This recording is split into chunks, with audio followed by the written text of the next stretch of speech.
సంతోషపడుతు శతకోటి దేవతలు పలికెను దీవెనలు. శివరామరాజులను బంధమింక వర్ధిల్లును వెయ్యేళ్ళు. సంతోషపడుతు శతకోటి దేవతలు పలికెను దీవెనలు. శివరామరాజులను బంధమింక వర్ధిల్లును వెయ్యేళ్ళు. అందాల చిన్ని దేవత ఆలయమే చేసే మాయద, అమృతమే మాకు పంచగా అంతానందమే కదా.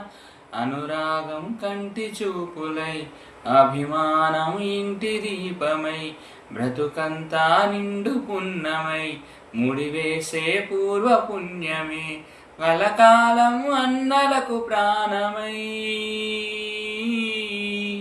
మమకారం పంచమే అమ్మవై.